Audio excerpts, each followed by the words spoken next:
ঈদুল আজহা 2025 সামনে রেখে বাজারে আসছে বাংলাদেশ ব্যাংকের ছাপানো একবারে নতুন টাকা। রঙিন চকচকে আর নিরাপত্তায় অনেক বেশি উন্নত এই টাকাগুলো ঘিরে ইতিমধ্যেই সাধারণ মানুষের মধ্যে তৈরি হচ্ছে ব্যাপক কৌতূহল। কত টাকার নতুন নোট আসছে বাজারে? সূত্র জানাচ্ছে, এবারের ঈদ উপলক্ষে 10, 20, 50 এবং 100 টাকার নতুন নোট বাজারে ছাড়ছে বাংলাদেশ ব্যাংক। থাকছে উন্নত নিরাপত্তার ফিচার, জলছাপ ও রং পরিবর্তনের মতো প্রযুক্তি, যা জাল টাকা শনাক্ত করতে সহায়ক হবে। কখন থেকে পাবেন এই টাকা? বাংলাদেশ ব্যাংকের ঘোষণা মতে 27 মে 2025 থেকে শুরু করে দেশের বিভিন্ন বাণিজ্যিক ব্যাংকের নির্ধারিত শাখা থেকে সাধারণ মানুষ নতুন টাকা নিতে পারবে। চলবে ঈদের আগের শেষ কর্মদিবস পর্যন্ত। নিরাপত্তা ও নিয়মকানুন: একজন গ্রাহক নির্দিষ্ট পরিমাণ টাকায় একবার নিতে পারবেন।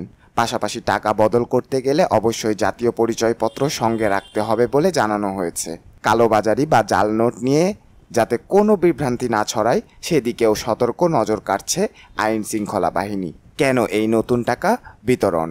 ঈদে আত্মীয় স্বজনের সালামি দেওয়া কিংবা শিশুদের মাঝে খুশি ভাগাভাগি করার জন্যই এই উদ্যোগ। বছরের অন্যান্য সময়ের তুলনায় ঈদে নতুন টাকার চাহিদা কয়েক গুণ বেড়ে যায়, তাই এই সময়টাতে এই বিশেষ উদ্যোগ নেয় বাংলাদেশ ব্যাংক।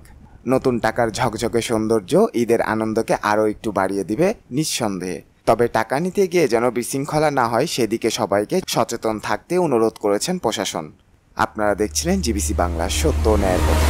ভিডিওটি ভালো লেগে থাকলে লাইক দিন, শেয়ার করুন এবং জিবিসি বাংলার সাথেই থাকুন প্রতিবেদনের আপডেট পেতে। ধন্যবাদ।